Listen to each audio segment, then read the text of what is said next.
Hey indie filmmakers, Griffin here, and you are watching Cheap Thing versus Expensive Thing.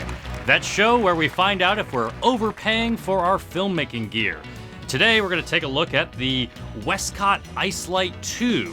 It's a $500 light, but I picked it up on sale for $300. Thought it might be good to take on the road for my documentary filmmaking. But I'm kind of wondering, this looks a lot like this piece of lighting I got at a hardware store for $10.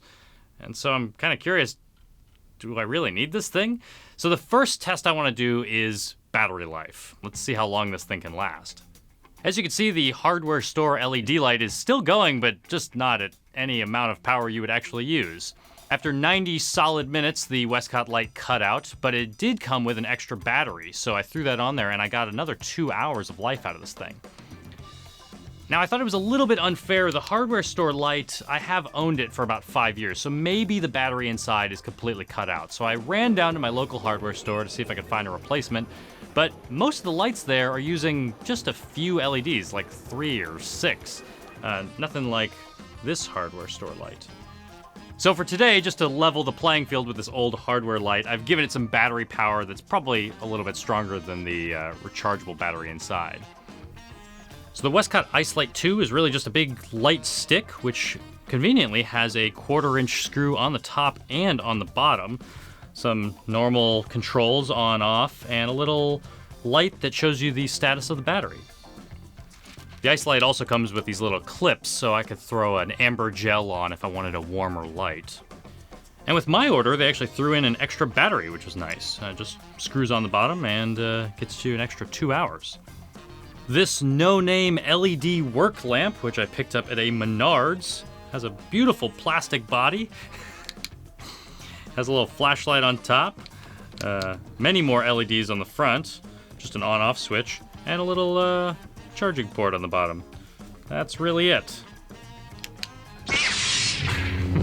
All right, so here is the Westcott Ice Light in action. In a dark room, obviously one light is going to create a lot of shadow, but it is a pretty soft light. You know, from here it's not a bad look compared to the hardware store light, which seems to be a little bit more like a spot. I'm sure I could throw some diffusion on it to get a better look, but it seems like a similar power level. Just the quality of light coming out of the Westcott is obviously much nicer. The color's also pretty good too. This Westcott light is also dimmable, so I can drop it down as low as here, and I can bring it up as high as this. I gotta give this hardware store light credit where it's due. It's actually throwing off pretty much about the same amount of light, although maybe it's concentrating it all in one place. At this point, though, with 2 lights in my face, I can't tell what's going on anymore, so you'll just have to tell me which one's better. I'm completely blind now. It's time to leave this pitch black studio because much more likely this is the kind of environment that I would be shooting an interview in. Something with a natural background might be kind of bright behind me. So let's see how the work light competes with sunlight. This is one look that I could do for an interview. And here's the Westcott Ice Light.